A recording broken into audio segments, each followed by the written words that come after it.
Our heart is where we allow ourselves to make a mistake without feeling like a mistake, or to fail without feeling like a failure. So you get that. I mean, we all get that. Our head and our heart are just as important as our hips and our heels and our hands. Yet sometimes we struggle identifying ways to improve our head and our heart. There's lots of great ways to improve our hips and our heels and our hands, our position, our posture.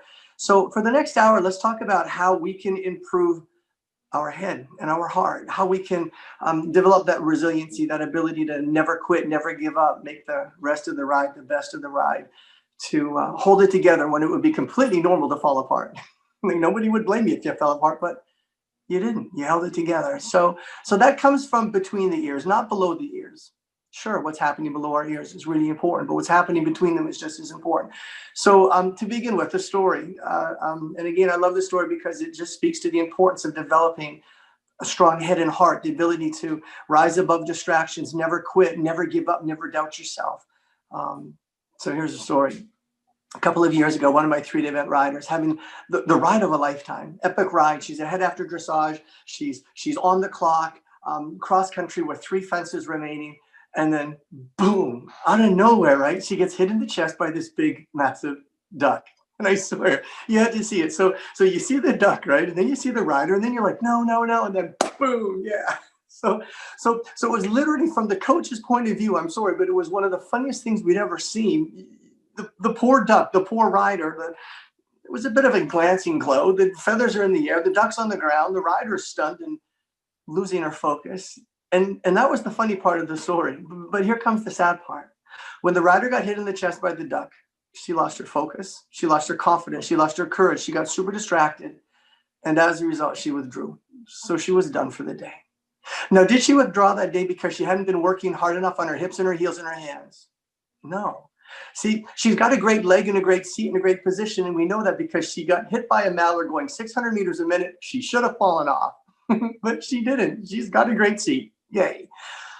But did she perhaps withdraw that day because she hadn't been working hard enough on her ability to rise above distractions, push on, never quit, never doubt herself, never give up?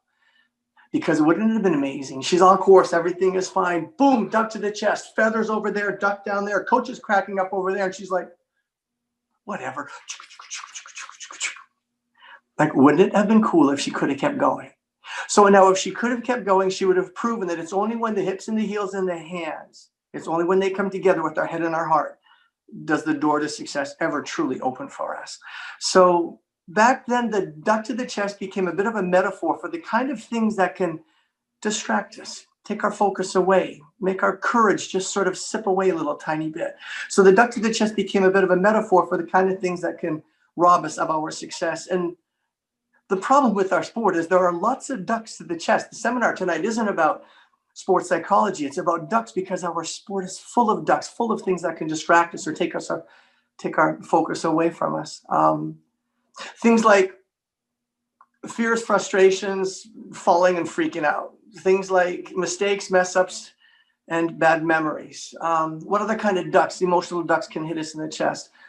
What about runouts, refusals, rolled rails, and regrets? What about doubt, defeat, dread, and disappointments? Can you hear that? There are so many different emotions that can affect our ability to believe in ourselves and our ability to finish what we start. There are so many things that can cause us fears and frustrations that we need to be able to duck those ducks.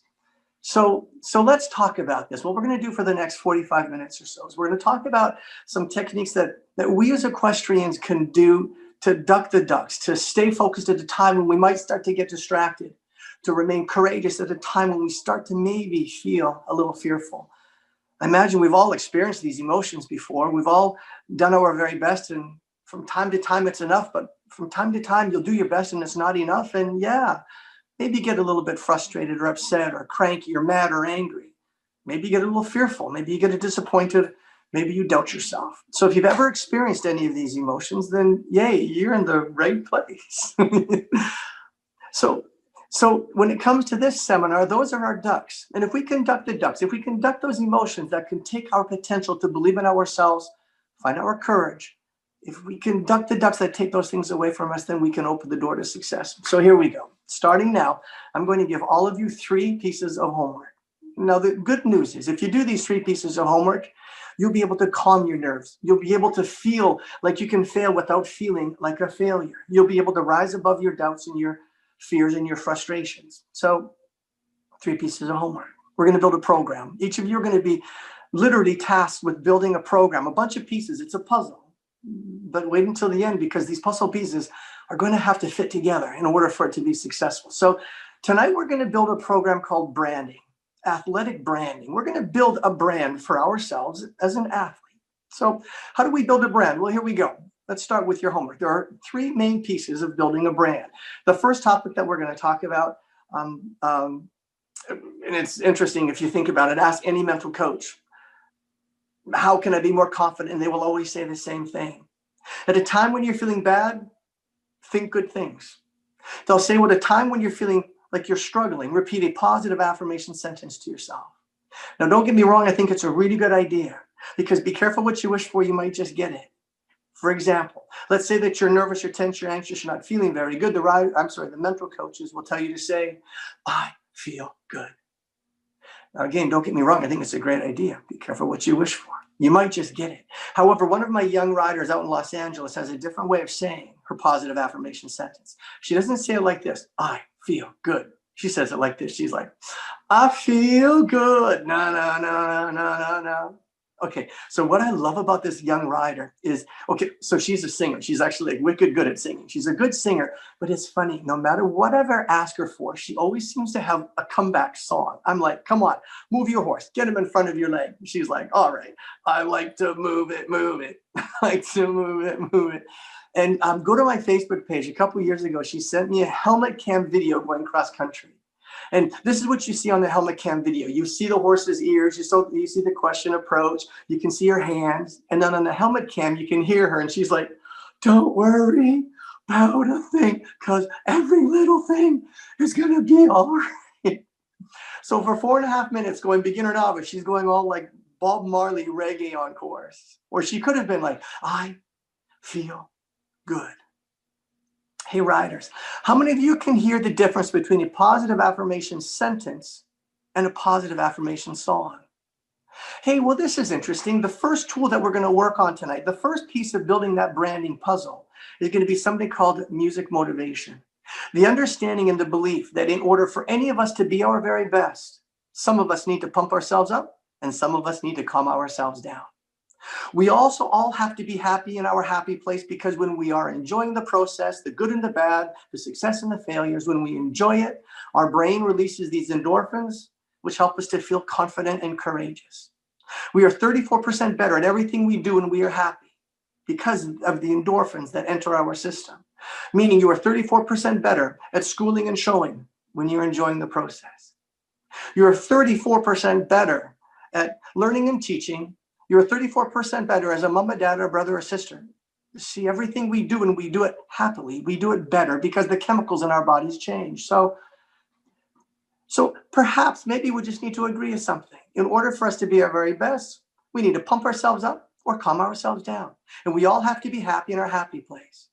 But there's a fourth piece of music that is often forgotten.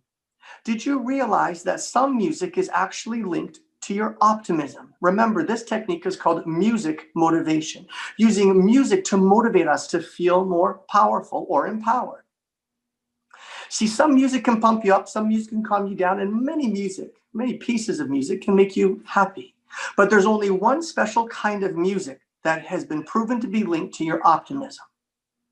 Now, that special kind of music becomes your first piece of homework. That special kind of music is called an athletic anthem. An athletic anthem.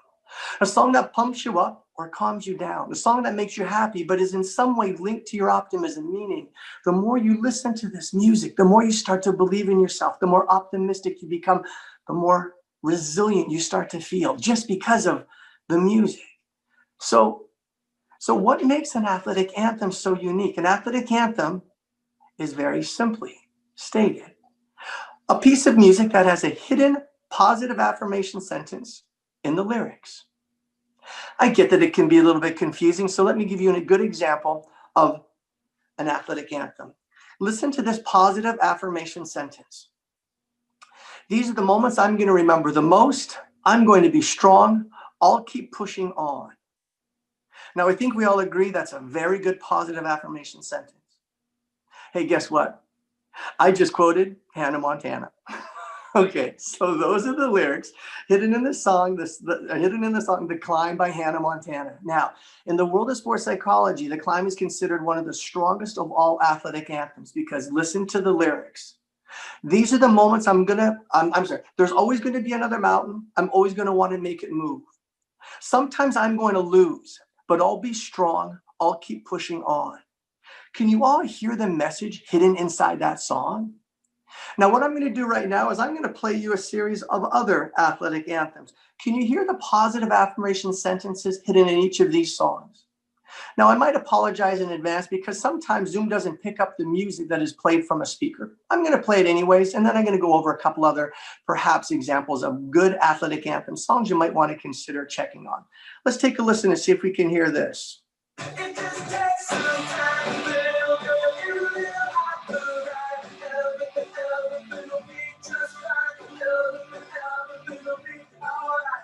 Hey, Kathleen, with a nod of your head, were you able to hear that? That's such a cool song. So here are the lyrics in that song. You're in the middle of the ride. Everything will be just fine. Everything will be all right. Just do your best. Do everything you can. I mean, how cool is that as an affirmation sentence? But for those of you who are listening, let's be honest. How many of you felt it sounded a whole lot better coming from him than it did from me? See, we said the same words. I said, you're in the middle of the ride, everything will be just fine. But as soon as the music comes on, I bet a lot of you did what Kathleen did. You start to move your head a little bit, you smile a little bit, you take a deep breath, you go, this is a fun song. I haven't heard this song in a long time. Listen to this next series of athletic anthems. And if you can't hear the athletic anthems, it's not a problem. I'm going to go through a couple when we're done here. Here comes another example.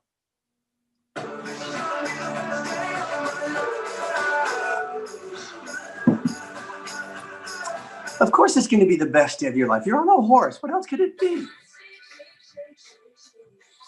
Oh, yeah. Wear my Swifties. Make a mistake and shake it off.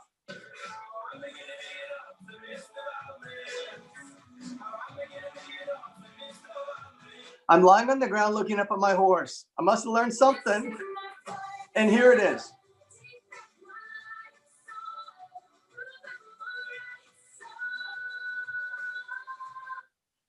So that last one, Take Back Your Life song, Prove You're All Right song.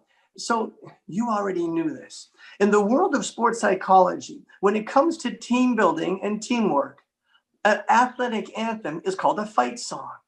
However, when it comes to individuals like us, and I'm not saying that we are individuals because without our horse, without our trainers, without our teammates, we are nothing. But when it comes to individual sports, not team sports, a fight song is called an athletic anthem. So an athletic anthem is a song that pumps you up, it calms you down, it makes you happy, it puts you in a good mood, but at the same time, it delivers a hidden positive affirmation sentence. Now, why does it need to deliver that sentence? Easy. How many of you have ever had a song stuck in your head? Well, there you go. See, athletic anthems develop and deliver messages you want stuck in your head. The young writer who came up with Hannah Montana, she said she listened to the song as loud as she could in the truck as she drove to the showgrounds. She would be singing and mom would be pulling her hair out. But she was happy as could be because she's singing Hannah Montana. But then she got to the showgrounds and she had to park her truck and turn it off. And the music stops. But now what's stuck in her head? She's now walking around the showgrounds going, these are the moments I'm going to remember the most. I'm going to be strong. Just keep pushing on. Hey, riders, your first piece of homework. How many of you can come up with an athletic anthem? A song that pumps you up, calms you down, makes you happy, but also is linked to your optimism because it has a hidden positive affirmation sentence stuck in the lyrics. Now, you can be creative. You can just pick whatever kind of music that you like. Here are a couple of examples. Confident by Demi Lovato, Try by Pink, Ain't Nothing Gonna Break My Stride, or Cowgirls Don't Cry by Brooks and Dunn. I mean, there is no limit to the amount of positive affirmation athletic anthems out there. So here's your homework. After this seminar tonight, I want you to jump into your playlist. I want you to come up with 2 or 3 of your favorite songs, and then I want you to sit in front of a computer, and I want you to Google the lyrics. Remember, athletic anthems are songs with hidden positive messages.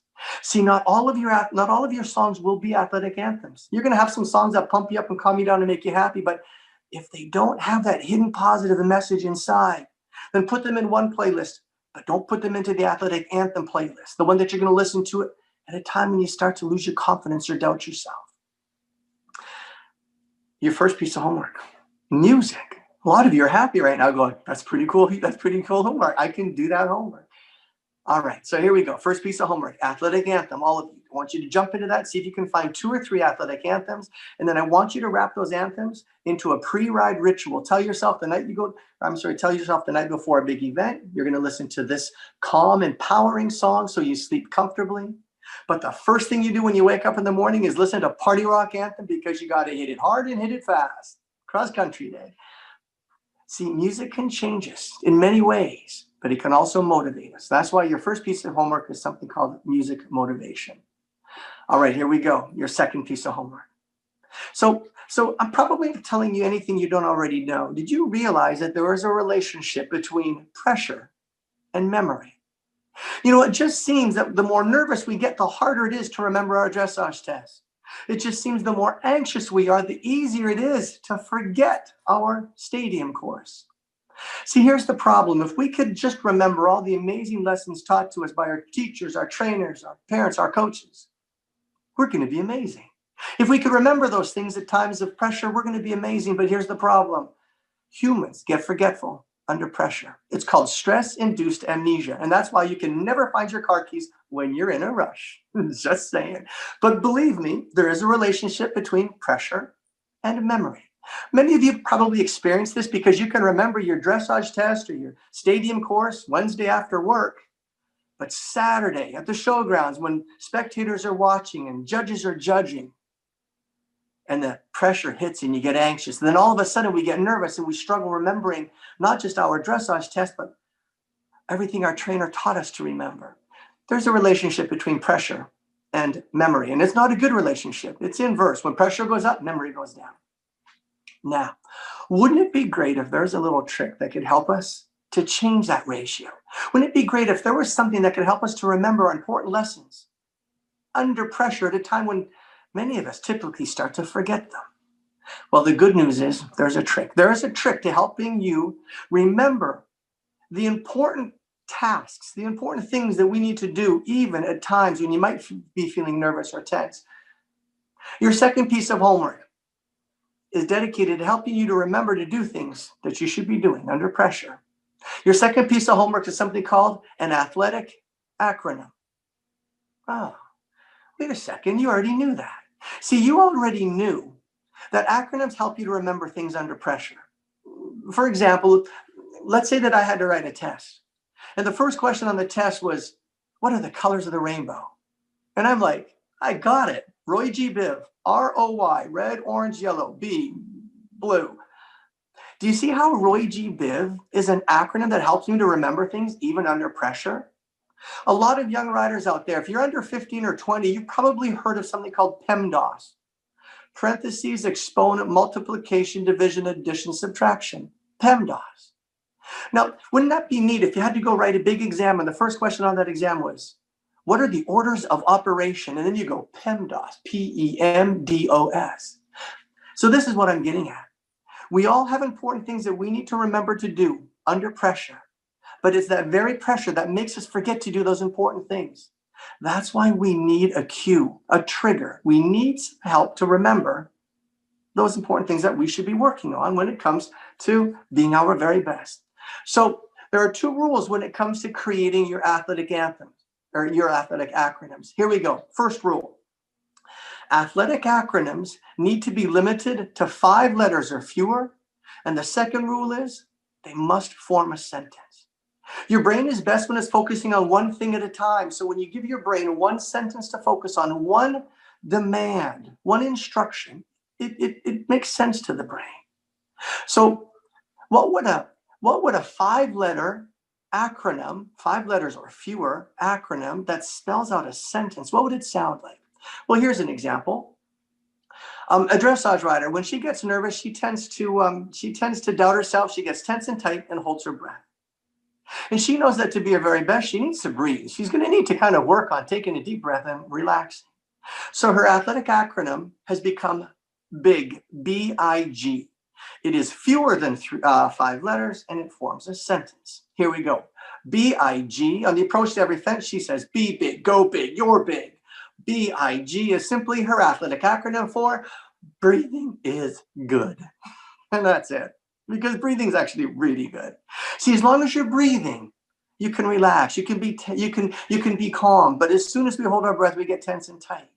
So BIG was her athletic acronym. She says, you know what's funny, coach? When I say BIG, be big, go big, you're big, breathing is good. When she says this, she says, I smile a little bit. And it reminds me what I should be doing, because my acronym develops a plan. In order for me to be my best, breathing is good.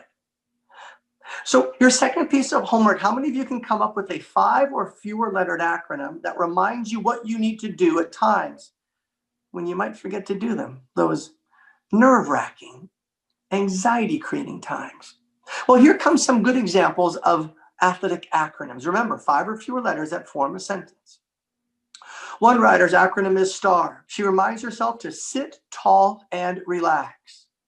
Another writer uses STAR to remind herself to stop thinking and ride. She tends to overthink some things. And I think a lot of us tend to do that. So she helps herself to just take a deep breath and stop thinking and ride. Just let's go get it done.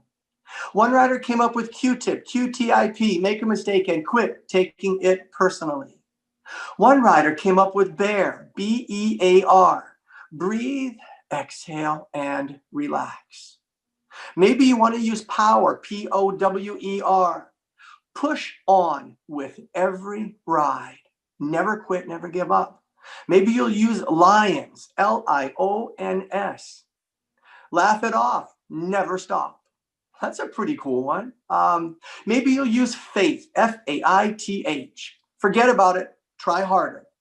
Maybe you'll use EASY. Exhale and say YOLO. Only live once. Maybe you'll use FLY, F-L-Y, first. Love yourself. Because sometimes when we do our best and it's not enough, sometimes we become our own worst enemy. We get down on ourselves, we doubt ourselves, we lose belief in ourselves. So did you hear that list? Those are sentences. Breathe, exhale, and relax. Forget about it. Try harder. First, love yourself. There's sentences. So it's really important that the athletic acronyms are limited to 5 letters and that they spell out a sentence, because the sentence is the instruction that helps you to stay calm at a time when you might start to feel anxious. Now, it was interesting. A couple of writers, they figured something out. They figured out that they are 34% better every time that they're happy. They tend to ride better, be more successful when they're not tense and tight, anxious and frustrated.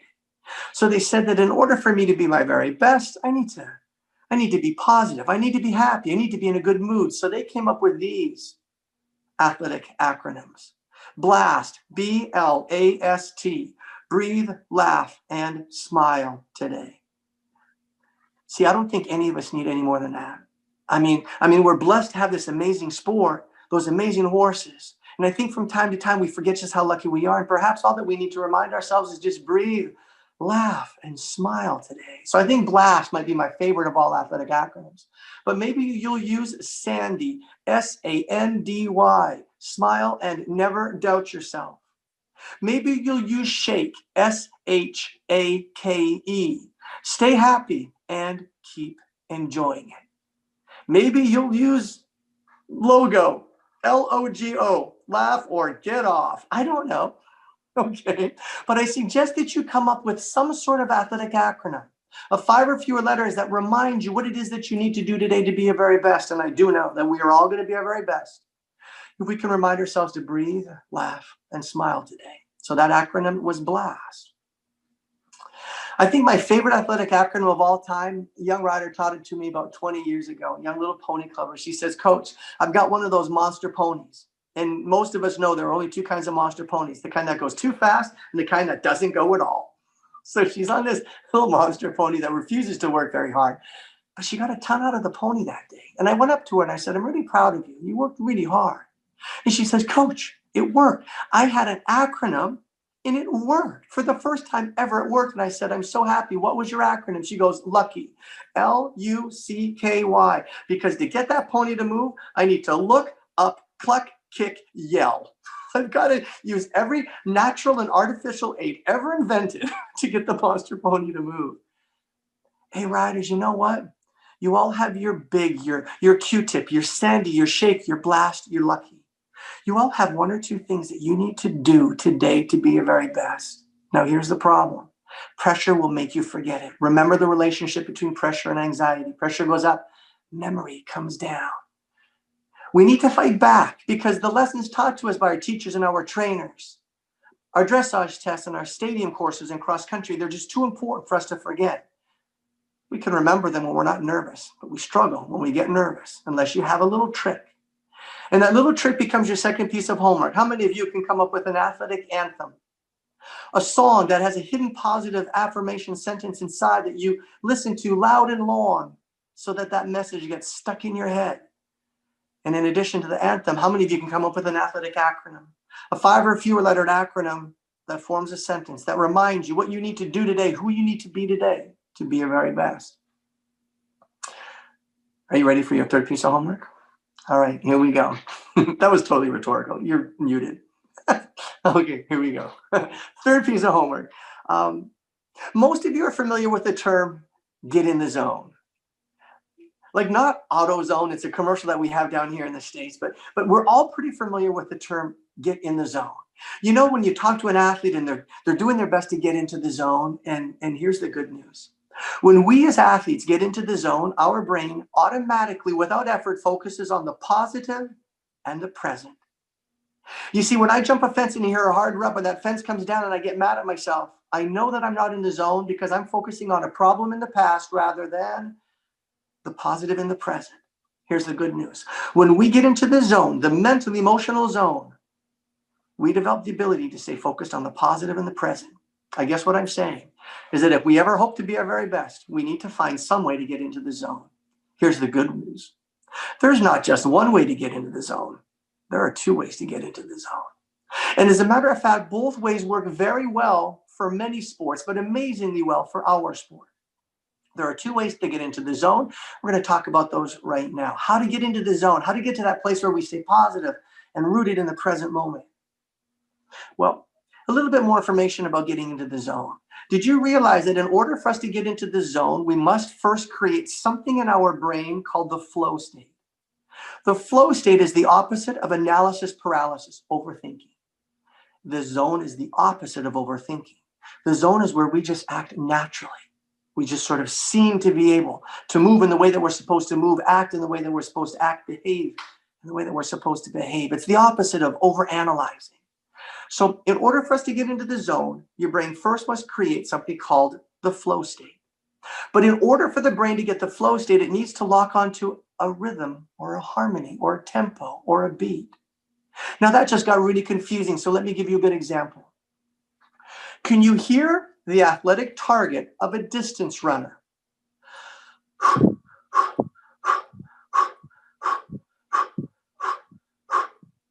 Did you realize that most long distance runners are taught that when they get nervous or tense or they feel that the lead is slipping away, their coaches will say, now when that happens and you get upset, focus on your target. The most common of all athletic targets is our own breathing, because our breathing tends to be rhythmical. Now remember, let's connect the dots. In order to get in the zone, you need a flow state. To get a flow state, you need a rhythm. Athletes get the rhythm by listening to the rhythmical breathing. Did you realize that swimmers are taught to listen to their splash? It's like splash, splash, splash, splash, splash, splash, splash, splash, splash, splash. Skiers are taught to listen to their skis. It's like shh, shh, shh, shh, shh. Cyclists are taught to listen to the spin of the chain. It's like zizz, zizz, zizz, zizz, zizz, zizz, zizz. Hey, riders, can you hear those sounds? Can you hear the sound of the runner and the skier and the cyclist? Can you hear those sounds? Well, there's something consistent amongst those sounds, and you know what it is? It's rhythmical. So why would a swimmer be asked to listen to the splash or a runner be asked to listen to their breathing? Because to get into the zone, you need to get into the flow. And to get into the flow, you need a rhythm. Well, here's the good news. There are two ways to to create the zone. The first way is called targeting, where you target on rhythmical sounds in your environment, like the sound of the skis, the chain on the bike, or the splashing of the water. We focus on sounds that are rhythmical in our environment, and our sport is wonderful because it provides us with many rhythmical sounds. We have the hoof falls, we've got the world's best sound of all, the blower, the if you're lucky enough to have a blower, I want you to try this. The next time you get nervous or tense cross country, take a second, listen to your horse. Let everything go and just listen to your horse. The rhythm provided by the blower will help to calm you down. It will help to create that flow state and put you into the zone where you feel more positive and present. So there are two ways to get into the zone. The first way is called targeting. Riders listen to their hoof falls. They listen to the horse's breathing. Some riders listen to their tack. Did you realize that your tack squeaks in its own special way? It's like squeak, squeak, squeak, squeak, squeak, squeak, squeak, squeak. Now, if you don't know your tack squeaks, it's just because you're not paying attention. It totally squeaks. I mean, it just really does. So the first way to get into the zone is by targeting your focus on rhythmical sounds in your environment, and we're lucky because we have many that are rhythmical. But the second way to get into the zone becomes your third piece of homework. Your third piece of homework isn't targeting on rhythmical sounds in your environment, it's creating your own rhythmical sounds. Your third piece of homework is something called cadence training. Cadence training. Now, here's the good news. Like 90% of you have done this in the past. And you know what? It worked every single time. As a matter of fact, there'll never ever come a time when this won't work. How many of you have ever been having a really bad lesson? You're lying on the ground looking up at your horse. Right beside you is a broken pole and a broken standard. It's been a tough day. It's been a really long lesson. But your trainer's going to help you to finish in a positive way by asking you to do this. 1, 2, 1, 2, 1, 2, 1, 2, 1, 2. Now, I bet a lot of you have been asked to count ones and twos in your lesson. Now, why in the world would a trainer ask a rider to count 1 and 2? Is math really that important? Yes, it is. Math is power. Stay in school. But really, why would we be asked to count ones and twos? Well, listen carefully. 1, 2, 1, 2, 1, 2, 1, 2, 1, 2. How many of you just calmed down a bit there? How many of you just sort of, just in some unusual way, you heard that rhythm? That rhythm created the flow, that calmness. And it is that flow and calmness that puts us into the zone. The reason that 1, 2, 1, 2 works is because it puts you into the zone. Now, I've been really blessed because I've traveled the entire planet teaching this amazing sport of ours. And this is what I've learned. Like every trainer in every country teaches the 1-2 technique. It's like, uno, dos, uno, dos, uno, dos, deux. Eyes fly, eyes fly. I mean, it was, every time I saw another language teaching it, I thought, wait a second, I thought that was like a Canadian thing. And they're like, yeah, no, it's like a world thing. Riders get nervous, riders get tense. They need to calm down. They need to get into the flow. And we do that by asking them to count 1, 2, 1, 2. Now, here's the neat part. Like 99% of the trainers in this world teach 1, 2, 1, 2. But like 99% of those 99% of the teachers don't know why they do it. They're just really happy that it works. Hey, riders, guess what? You know why it works. Why does this work? 1, 2, 1, 2, 1, 2. It works because it gives you a cadence. The cadence gives you a rhythm. The rhythm gives you the flow state, and the flow state puts you into the zone. Riders, your third piece of homework, you need to come up with what I call a mojo mantra. A mantra, when you think about yoga, meditation, mindfulness, those individuals are asked to repeat a chant, a repetitive sound or series of words, because chanting calms us down. It calms your brain waves down. At a time that we're nervous and tense and anxious and need to calm down, guess what? A mojo mantra is maybe all that we need. Now, a mojo mantra is a cadence that has rhythm and rhyme. You can use whatever you like. You can use 1, 2, 1, 2. Here are some of my favorite mojo mantras. Maybe you want to use push on, finish strong. Push on, finish strong. Maybe you want to use I can do it, nothing to it. I can do it, nothing to it. Maybe keep calm, ride on. Keep calm, ride on. So those were 3 examples of mojo mantras. And the nice thing about those mantras is that they were behavior directed. I just pulled a rail. I get really frustrated. You know what I should do? I should push on and finish strong. Okay, I jump, I hear the rail hit the ground, and I say, push on, finish strong, push on, finish strong, push on, finish strong. That cadence gets me into the zone where I lock myself back into the positive and root myself in the present.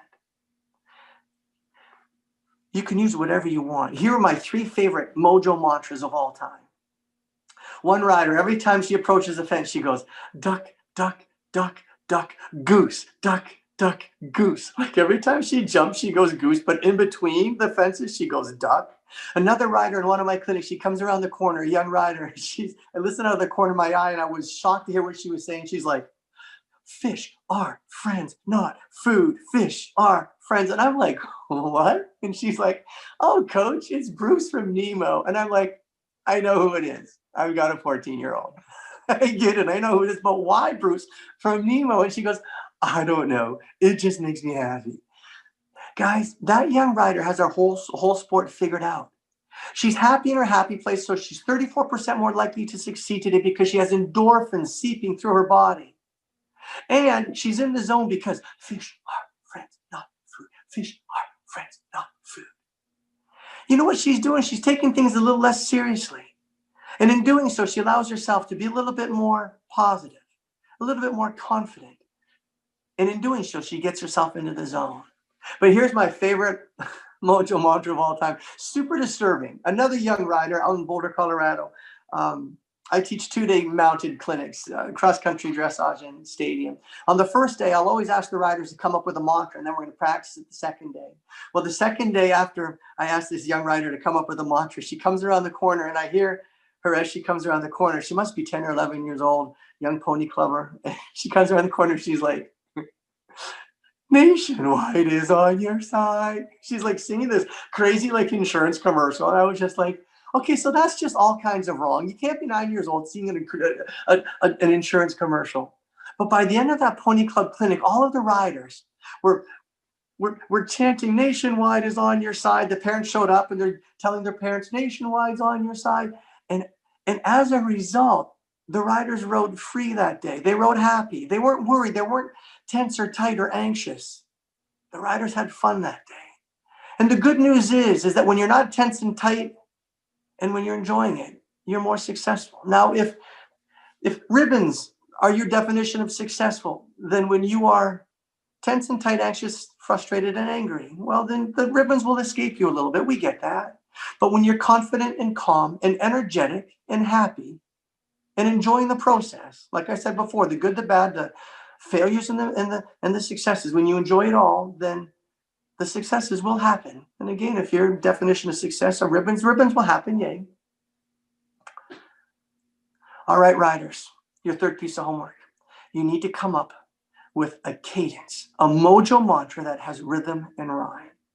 So let's recap. Here comes your 3 pieces of homework. How many of you can come up with an athletic anthem? An empowering song that pumps you up, calms you down, makes you happy, and delivers a message that gets stuck in your head. How many of you can come up with an athletic acronym? An acronym of 5 or fewer letters that forms a sentence that tells you, that reminds you of who you need to be that day to be your very best. And how many of you can come up with a cadence, a mojo mantra that creates the flow state, that puts you into the zone where you can stay positive in the present moment? All right, there we go. You have 3 pieces of homework. But here's some bad news. Absolutely none of your homework is going to work. Like none of it's actually going to help you. Like none of that homework actually does work if you forget to use them. And guess what's going to make you forget your homework? Nervousness. Judges judging, spectators watching, falling, horses, a fear of failure, a fear of letting somebody down, worrying about not living up to somebody's expectations. Now we're getting to the meat and potatoes of the seminar, aren't we? Those ducks that we talked about earlier, the dread, the doubt, the disappointments, the mistakes, the mess ups, the missed opportunities, the fears, the freaking out, the falls, and the failures. Those are the very things that are going to make you forget the very things that can help you to overcome them. Did you just get that? The things that can help you are going to be the first things that you forget when you need them to help you. So for the last 10 minutes of the seminar, I'd like to tell you how to remember your homework under pressure, how to remember your homework at a time when you typically forget it. Well, here we go. In order for us to remember our homework under pressure, we all need to build something called a brand. We spoke about it earlier. We're now going to brand ourselves as athletes. So how does building a brand work, and how does that help you to remember your homework? Well, here we go. Branding requires 3 additional steps. The first step is this, very important. All of your homework must be linked together. The brain functions best when it focuses on one thing. One acronym can help us to remember 3 or 4 important things. We focus on one word, it reminds us of several different things. It's called chunking. That one word chunks some important things together. So the first step in building your brand, the first step in remembering your homework is it has to be linked together. Well, what in the world would that sound like? Well, here's a good example. One writer uses this as an acronym. Her acronym is SUPER, S-U-P-E-R. She reminds herself to smile under pressure every ride. I think it's an amazing acronym. Smile under pressure every ride. But how did she link that to her homework? Her acronym is SUPER. Her athletic anthem is Superman by REM. The motivating message she's taken out of a song is, "You're my Superman, not my minivan." And her cadence is up, up, and away, up, up, and away. Do you all see how she linked all of her homework together through the use of Superman? Your first step in building your athletic brand, it's not about coming up with any song or any acronym or any cadence. They've got to be linked together. Your homework is so much more complex than you actually think. The first step, we need to link them all together. The brain works best when it focuses on one thing, even though that one thing can shine a light in lots of different directions. Your second step in building your athletic brand, in addition to linking your homework together, you must also add in matching pre-ride rituals. We know that we're better when the brain and the body works together, so now we need to add in physical pre-ride rituals that match. For example, our super rider has 2 unusual pre-ride rituals. Her first one is she's 78 years old. Under her show clothes, she always wears the same Superman t-shirt and Superman socks. I think that's so cool. I think that makes perfect sense. Do you see how it matches? Her second pre-ride ritual is even better. It's called a power posture. Did you realize that when you get nervous, you also get small? We go towards that fetal position. We get protective. We lower ourselves. We shrink up a bit. But they've proven that at a time when we typically get nervous and small, one of the best things that we can do is open ourselves up into what's called a power pose. By simply opening yourself up, you tell your brain you're not nervous, because when you're nervous, you hunch over. So if you're opening yourself up, you get a shot of confidence. Now, any posture that takes up space will work. Hold your hands out here. It's called the hugger. You've got the muscle man, the archer. My daughter's 3 favorites are jazz hands, the cupcake, starfish. My favorite is the dab. Okay, like any posture that opens you up will work.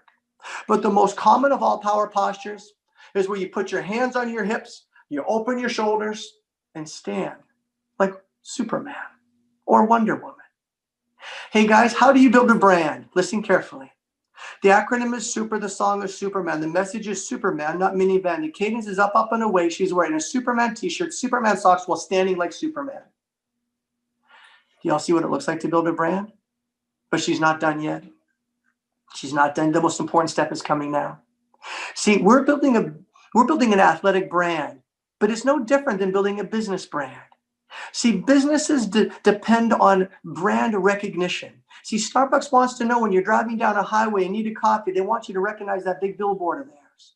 Brand recognition is really important. So your last step in building your brand is you need to come up with a logo that matches your brand. Now, I want you to think about the super rider. What do you think her brand could be? If you're watching, well, here it is right there. It's on the cover of my book. Can you see her saddle pad? Well, there it is. For those of you on the telephone, those of you watching the recording without video, I just showed us a saddle pad with the Superman S on it. And that Superman S on her saddle pad is the key to every word you've heard me say in the last hour. Because one day she's nervous and tense and tight and anxious. She's upset and mad. She says, "Coach is right. I forgot everything I was supposed to do. What was it? What was it? What was it?" She then turns the corner. She sees her horse and then sees her saddle pad and then sees that Superman S. And then that Superman triggers her brain into going, oh yeah, wait, I can smile under pressure every ride. You're my Superman, not my minivan. Got my shirt on. Up and away. Riders, the Superman logo on her saddle pad is the key to everything we've talked about today. Under pressure, you get forgetful. You know what you need? You need a trigger, a mental trigger. The Superman S on her saddle pad is the mental trigger, the visual reminder that reminds her of all of her homework that can help her, but that she's going to forget. Riders, that's your homework. Your homework isn't to come up with an anthem or an acronym or a cadence. No, your homework is to combine them together, build that puzzle. It's like Jenga, build that puzzle, get those pieces to fit, and then match them with your pre-ride rituals, and then tie it all together with a matching logo. And then you put that logo everywhere. You put that logo on your tack trunk, your trailer door. You put that logo inside your helmet. You put that logo on your curry comb. You put it everywhere you can. Can I give you another example of a full brand? Maybe if I give you one more example, it'll really help to solidify your homework. A young rider out in the Hamptons down in New York, she noticed something as a young rider, 9, 10, 11 years old. She noticed that every time she go to the in-gate of a really important show, she'd get a really big tummy ache. And she looked over at her dad and she goes, Papa, why do I always get such tummy aches when I go to these big horse shows? And Daddy did what daddies do. He says, it's okay, baby, just do your best. It'll get better. But see, that young rider knew something. That young rider knew that riding isn't just about doing what you love. It's about loving what you do. And it didn't feel like she was loving it very much because she got so nervous. She got a tummy ache. So she built herself a brand. Her brand is called Roar, R-O-A-R. Guess what her song is? Her athletic anthem is Roar by Katy Perry. Her cadence is Hear Me Roar, Hear Me Roar.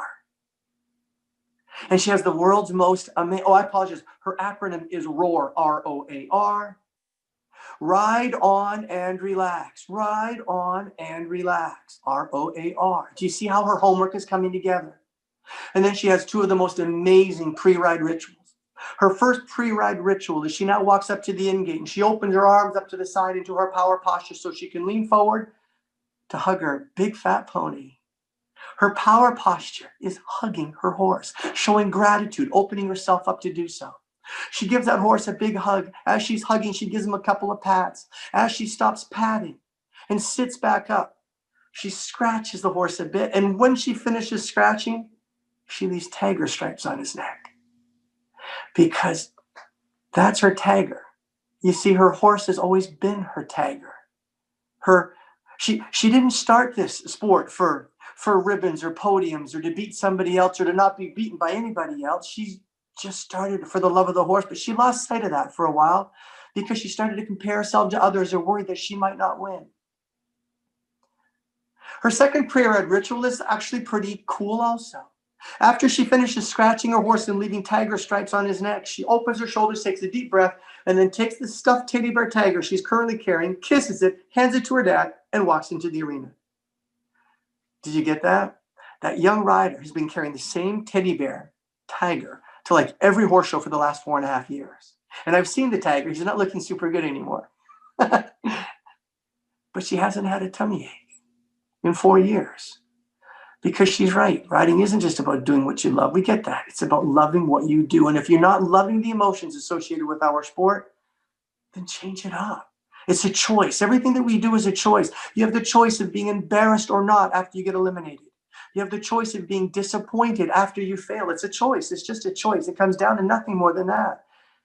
We just need to be mindful that we have the power to make the choices that define how we feel and behave.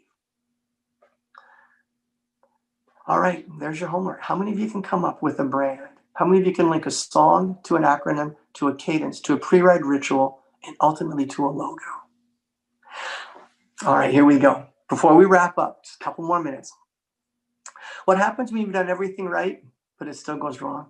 Like what happens when you build this brilliant brand and your 1,200-pound horse still spooks at a butterfly and you go dirt surfing? Do you give up? Do you get mad? Do you believe that your brand didn't work? Do you believe that all that work you did didn't pay off? No. Riders, when you've done everything right and it still goes wrong, always remember these 3 words. Always remember to laugh, learn, and love.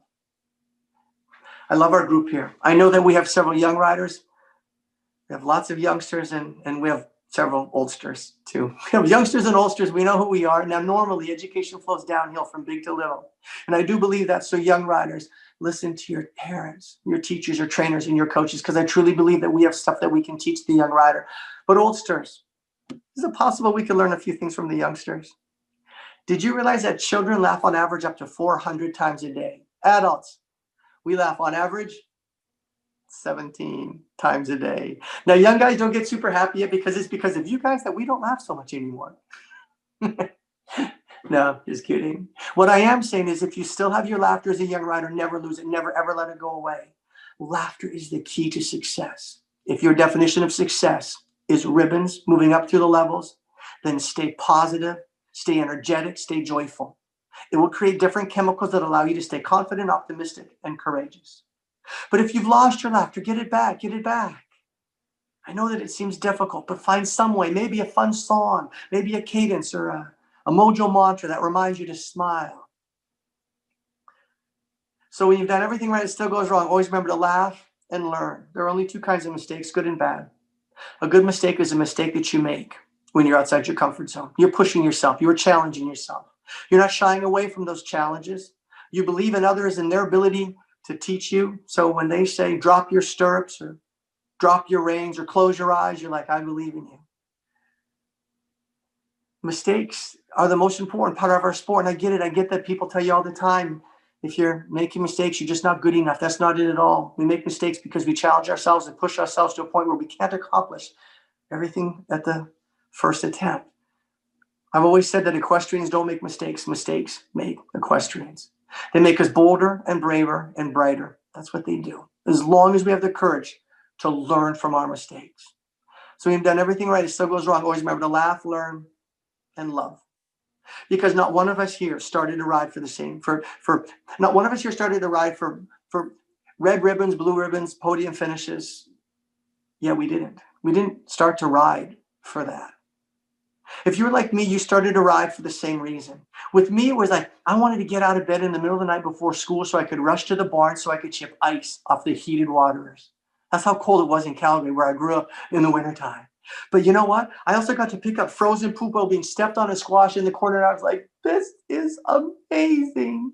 I mean, I just loved every bit of that.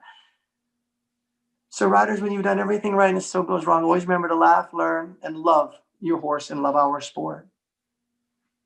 One last quick little story, and then we're going to go to the Q&A. 3 riders go for a walk. They come across their trainer standing in front of this huge wall. The trainer says to the 3 riders, on the other side of this huge wall are some amazing rewards. You're going to want to get over this wall, but I promise it'll be the hardest thing you've ever done. But you believe in yourself as much as I believe in you. I know you can get over this wall. Well, the first rider walks up to the wall, looks at the wall, thinks about the wall, and then turns around and says, no, it's too hard. It's too high. I can't do it. So she doesn't even try and walks away. The second rider doesn't even look at the wall. She said, well, if the first rider can't do it, I can't do it. So she turns and walks away. But the third rider walks up to the wall, looks at the wall, thinks about the wall, and then she takes off her hat, right, and throws it over the wall. And then she looks over at her trainer and says, well, now you and I need to figure out some way to get me over that wall because I got to go get my hat back.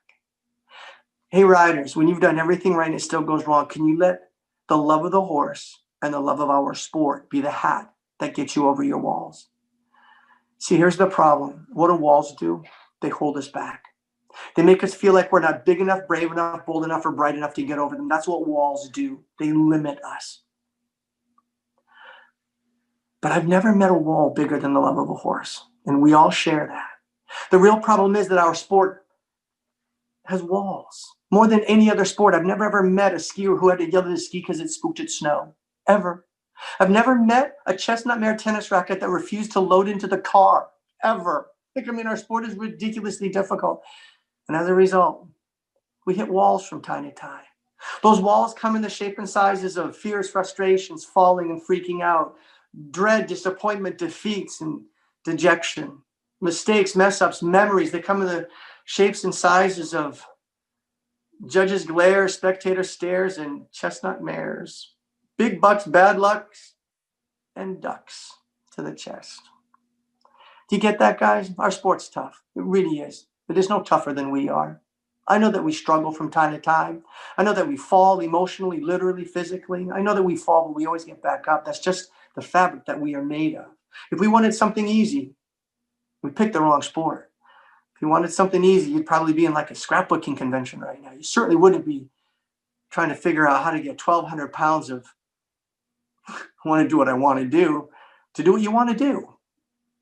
Riders, when you've done everything right, it still goes wrong. Always remember to laugh, learn, and love our horse, love our sport. All right, guys, at this point, I'm going to pass the mic over to Kathleen. Kathleen, and perhaps we have a few questions already in the queue. Yeah, they're starting to pile in now. Thank you very much, Daniel. I really like the 3 L's at the end, laugh, and, love your horse. So we have a question here from Elise. So she had a question is, what's the best mechanism? Sorry, I just have to resize my window. While you're doing that, there's a good comment. Now, all of us will struggle with something. So tonight, if you don't ask a question, or if we don't even get to the question, I want you to see if you can build your brand in the direction of your struggle. Let's say that you struggle being judged, and build a brand based on how you're going to believe in yourself while being judged. Let's say that you struggle when people watch you. Let's say that you struggle because you've fallen. Let's say that you struggle because you're afraid of moving up to the canter.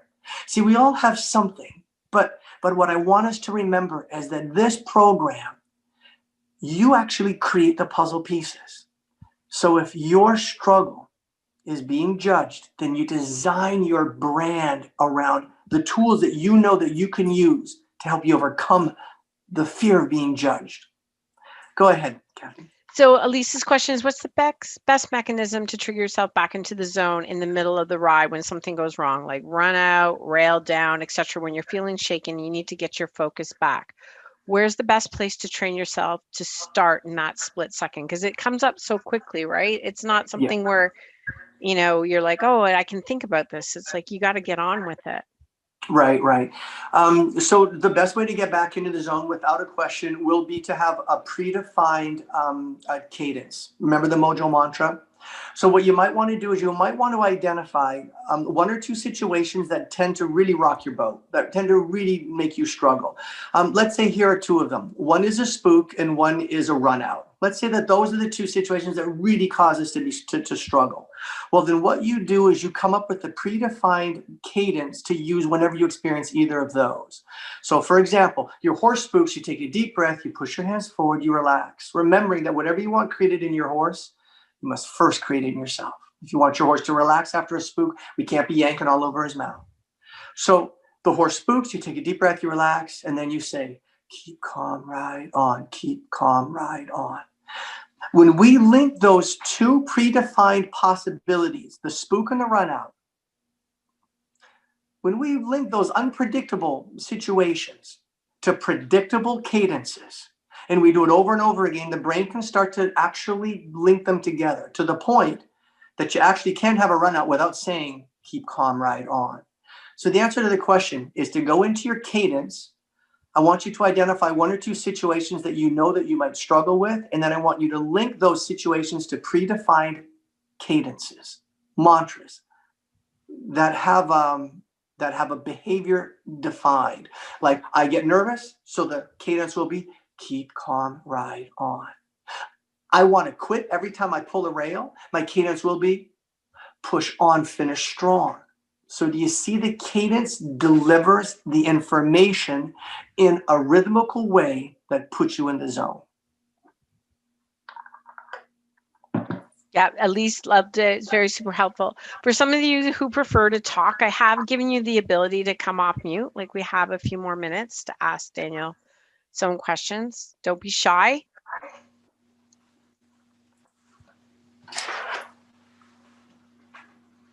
Well, I tell you what, this is what I will do while we're waiting.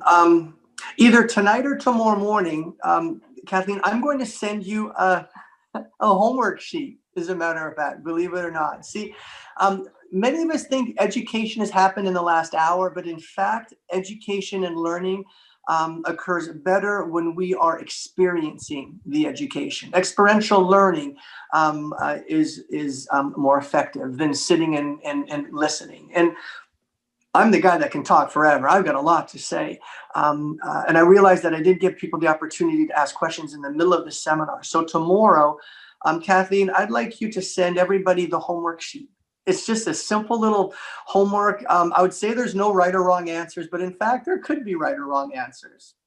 Okay. Let's say I got that. another question too. So you can't So get yeah, off so that anyways, easily. the homework, I think the homework will help tomorrow. If people don't ask questions tonight, the homework will probably help them to put the pieces of the puzzle together and maybe answer their own questions. Yeah.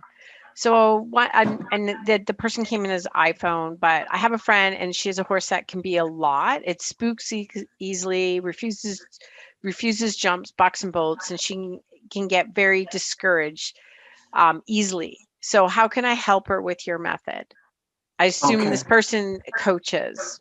So that would Right. be coming from the perspective of a coach. Right. Okay. I'm going to assume that the rider and the trainer and the vet and the farrier have worked through all other possibilities. We're not suffering in the stifle. We don't have a back injury. We don't have a wolf tooth bothering us. I'm just going to assume that the chiropractor has looked at the horse and they canceled out any possibility that it's a physical thing, that's an emotional thing. All right.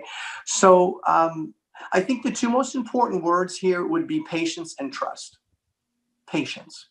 And I did mention this earlier. Whatever you want created in your horse, you must first create in yourself. If you want your horse to calm down and be courageous, calm with courage. Now, there are two words that we developed later on in my career. I grew up as a hunter jumper and became an eventer early in my career, but I was brought up to look for distances.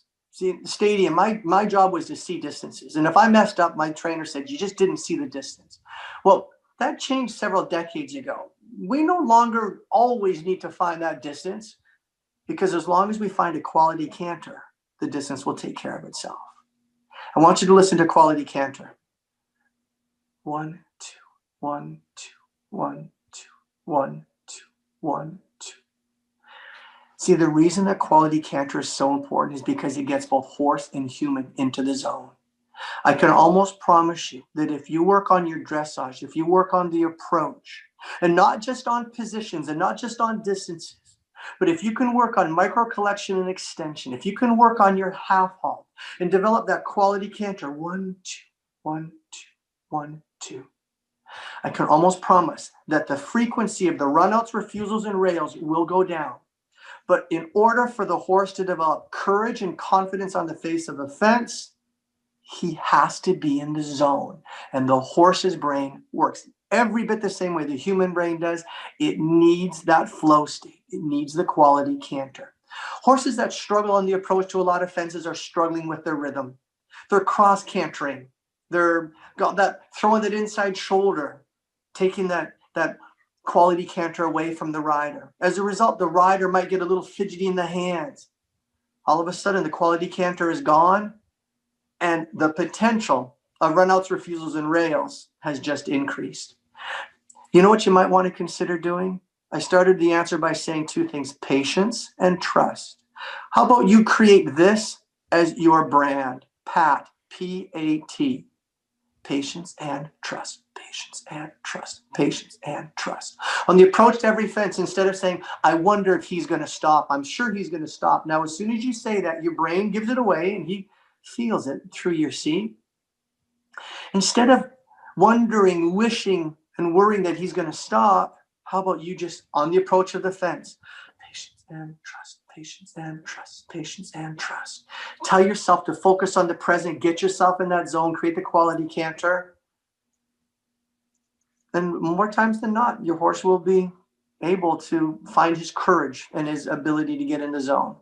I say more times than not. I'm not saying all the time. I'm saying sometimes you'll say patience and trust to develop a quality canter, and the bugger will still run out. But I do know, without good dressage on the approach to his fences, without quality canter, without cadence, rhythm, harmony, track, and balance, the potential of runouts, refusals, and rails goes way up.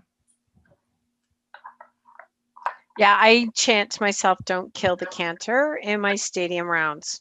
So That's better than saying like, "Don't kill the coach. Don't kill the yeah, but mine coach." was like, "Don't kill the canter" is about having that quality canter because I tend to get in my horse's way, right? She knows what to do, so I just need to let her get to each fence and stop Right. picking. Because I think sometimes, we're so like picking at distances and everything else like that. It's just sometimes the horse sees the distance better than you do, and you just need to trust them a bit more. So yeah, You I have I patience, chant, patience, "Don't and kill the trust. canter."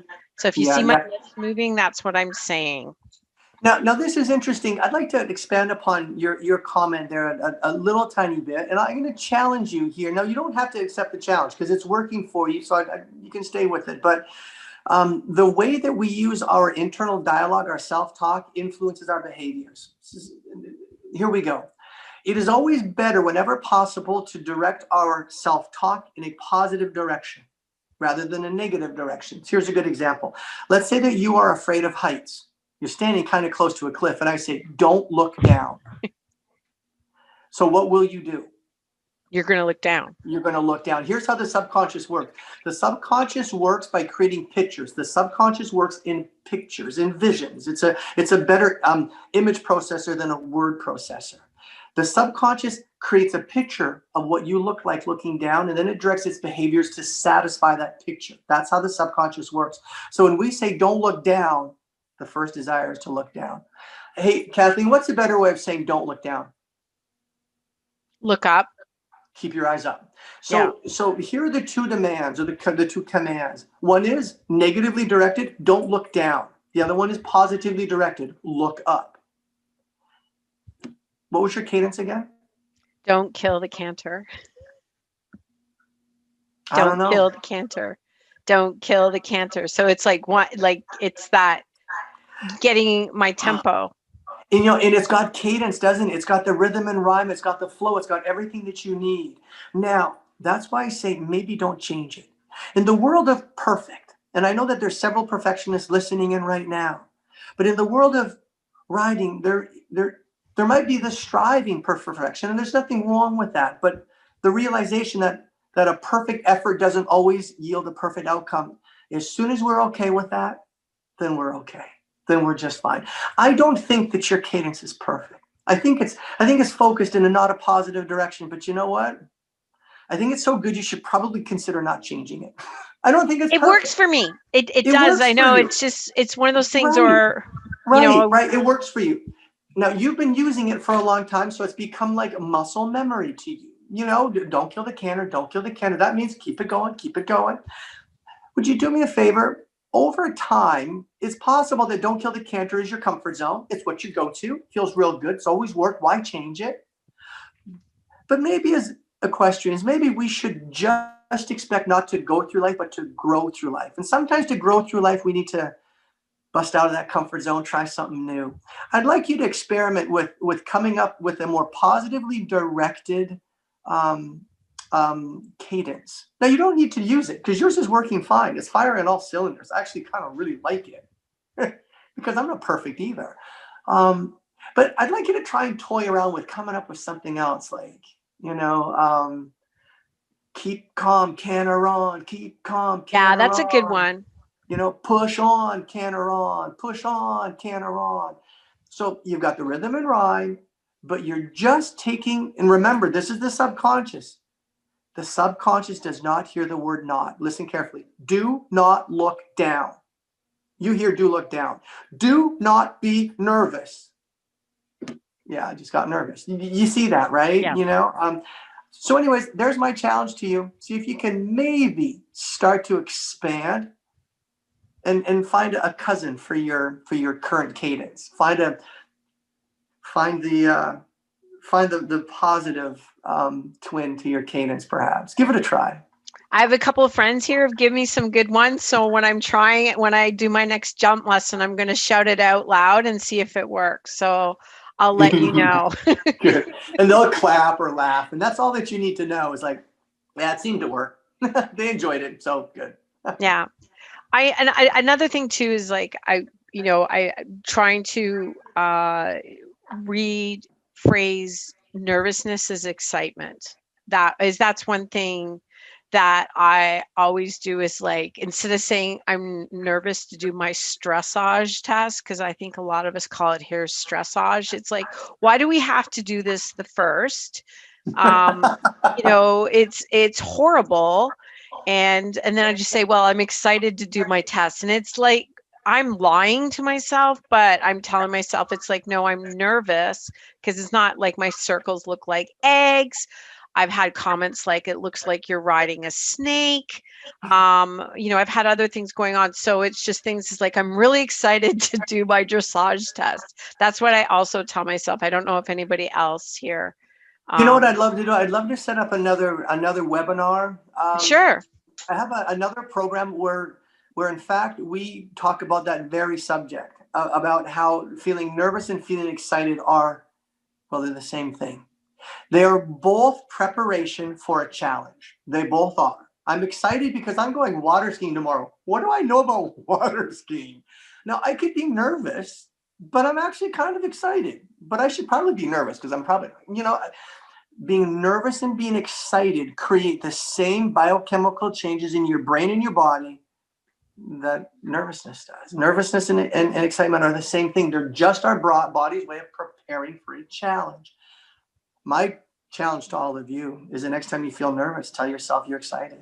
I remember walking into warm-up arenas my whole life going, oh my gosh, I'm so nervous. And the more nervous I got, the more people I'd cut off in the warm-up arena, And now I walk in the warm-up arena, I'm like, well, this is exciting because it is. I mean, warm-up arena is the most exciting places ever, unless, of course, you tell yourself they're nervous.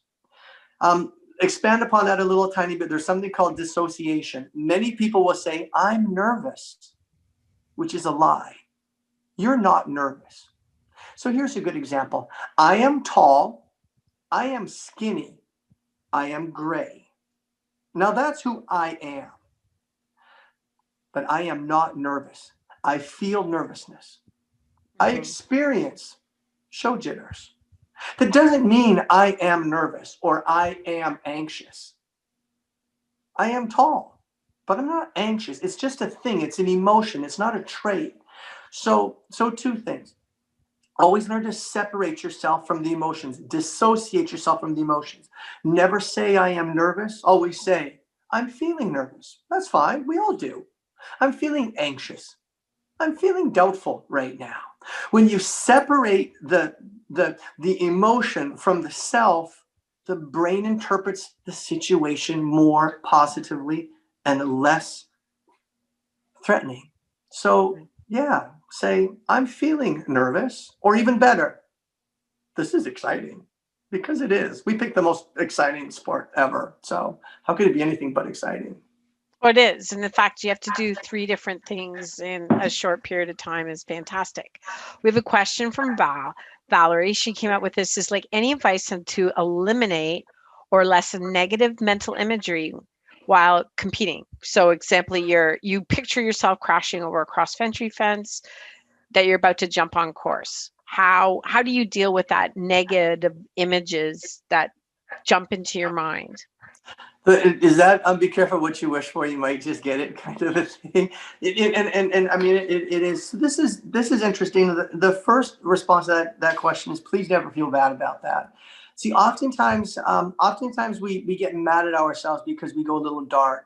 Why was I even thinking about that? I knew if I thought about that, it would happen. Never feel bad if you struggle with a challenge like that. And here's why. Every day we experience 3 times more positive things than negative. See, our lives are generally very safe and comfortable. We're pretty lucky. However, even though we are 3 times more likely, we experience 3 times more positive things every day than negative, we are 5 times more likely to focus on the negative before we get to the positive. And you've probably done this before. You had to jump 11 fences stadium. The first 10 stay up, the last one comes down, and then you can't stop thinking about the fence that comes down. I mean, you left 10 up, only 1 came down, but it's a 10-to-1 ratio, yet your brain gets stuck on the negative. Now, if that's ever happened, you don't feel bad, because they say that our tendency to focus on the negative in a positive life is a survival mechanism born in all of us back in the caveman days. days. Because back in the caveman days, cavemen couldn't spend all their days focusing on pretty flowers and fluffy clouds because they got eaten. See, cavemen, you know what they needed to do? They needed to focus on threats, weaknesses, and problems. That's what they needed to do. So they say that humans have spent 200,000 years developing a very unfortunate skill. Always focus on the negative first. It'll keep you safe. Before you think it's a pretty day, open the umbrella. You know what I'm saying? Before your trainer asks you to ride without stirrups, dismount. We have this tendency to live in a positive life, yet we have an ingrained survival mechanism that wants us to focus on the negative. So for the rider who asked that question, never feel bad. The reason that you're worrying about that big ominous jump in front of you is because your brain has been designed to do it. So there's something called the second arrow. It's a Buddhist thing. The first arrow, when you get hit by the first arrow, it hurts. I get it. Okay. You're afraid. It's fine. The second arrow hurts more though. The second arrow is feeling bad about feeling bad. So for example, I get really nervous because I'm ready to jump a 4-foot wooden squirrel. He looks like a really mean squirrel. I'm really nervous. And then I say to myself, Danny, you're so stupid. Why are you always doing this? Did you see the second arrow that hit me? The first arrow is fear. The second arrow is self-dissatisfaction. Why are you doing, you know what I'm saying? Just get rid of that second one. Never feel bad that sometimes you feel bad. It's not you, it's evolution. Now, having said that, let's solve it. This is what I want you to do. There's something called a labeling theory, okay? And labeling theory is just label something different than how your brain wants to label it. So, for example, if you're coming up against that, an ominous fence, a fence that has shade in, sun out, moist footing, and darkness. Let's say that you've got a fence that you're not comfortable with. Then focus on the center stripe of that fence, and then call that center stripe the big purple thingy with the woo-ha sticking out.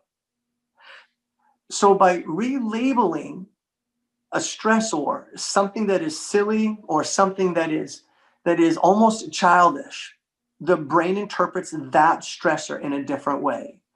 When I say, oh my gosh, the fence looks so big, so overwhelming, I'll never be able to do this. You're right. Like, I get it. You can't do it if you keep saying that. But if you focus on the center stripe and you go, push on, finish strong, push on, finish strong, big purple thingy with the woo-ha sticking out. If you relabel the fence or the dressage judge or the spectators, if you change what they mean to you, you will change your behavior in response to them. Labeling things is a very successful way of overcoming things.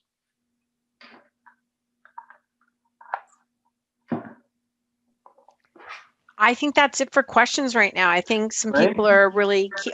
I think a lot of people are keen to get their homework done. I think a lot of Ontario right now is going into lockdown, as I told you, Daniel. So instead of visiting with Wow. friends, I Oh, you have will. homework. Yeah. Yeah, because it will keep you like maybe from eating all the leftovers and drinking too much alcohol. Yeah, that But alcohol's been a hard thing down here in Florida. Oh my, exactly, they are you not know, paying attention in Florida. licking our wounds or whatever as Oh, we go through yeah. it. But Daniel, this was really, really great. I'm excited to work on my 5 pieces of homework and especially my mantra. I've gotten some great suggestions from my colleagues here, Oh, my you fellow have? they were private messaging me. I've got some ones I'm going to go and try it on the weekends, or the next couple of days. I'm going to canter and see if I can get that right cadence about going over a jump. Oh, So we'd quality love to cancer. thank you. Well, We're wishing listen, you a very Merry Christmas. You'll be missing the snow and the cold up here. I do miss it a lot. I come to Calgary a couple times a year. I get there for Christmas every time I can. But this year, people in Florida are not behaving. So Canada is not letting me go home to visit my family. You don't want me up there, that's for sure. Hey, but when it comes to your homework, it appears that the average amount of time to build a brand is between 5 hours and 5 days. Don't quit. Don't give up. There's a bit of a trick here. Remember, our brains are better at focusing on the negative. If you work really hard on your brand, if you're listening to music to find something empowering, if you're looking for a 5-letter word that says believe in yourself, even while being judged, then what you're doing for the next 5 hours or 5 days is you are training your brain to look for the positive in a positive life. Also, if anybody is interested, every week I get up and I produce equestrian sports psychology videos. They're very short. They're 2.5 minutes, in, out, quick little tip. If anybody would ever like to watch my videos, they cost about $1.25 each. I'll send you a link. And I'm very happy to say that my 4th book on equestrian sports psychology is being released. My publishers just told me today it's supposed to come out in February, but the book is being printed in China. So it's not coming out till April now because everything over there is shut down, I suppose. So anyways, but my new book is called Bolder, Braver, Brighter. If anybody would like to pre-order a copy of the book, you can jump on my website. But who knows, maybe if COVID keeps its grip on us, maybe we'll come together in a month or 2. We'll do another seminar. I've got 5 or 6 of them all lined up for you. And I'll keep my fingers crossed that COVID will go away and I can come up to Canada. Maybe we'll do some mounted clinics. All of my clinics are mental coaching, all focusing on recovering after making mistakes, believing in yourself, never quitting. Real cool stadium, cross-country and dressage clinics. So, Kathleen, well, we're thanks so looking much forward to being that. part No, of it. thank you. Merry Christmas, Daniel. Thank you so much. I'm looking forward to your book. I think I'm going to definitely send a survey out after this and I'll share the results with you, Daniel, because I think you are our first virtual clinic. So thank you. No pressure. No pressure. Yes. But we really appreciate your time. Have a wonderful holiday. Thank you for the nuggets Thanks of so knowledge. much. They're You so bet. appreciated. All And right. for all of us, happy holidays from the Ontario Eventing Association. And thank you, Daniel, for being able to fit us in. You're welcome. Love talking to you, and wish you all happy holidays. Be safe, be healthy, and I hope to see y'all soon. Okay, thank you. Bye-bye. Bye.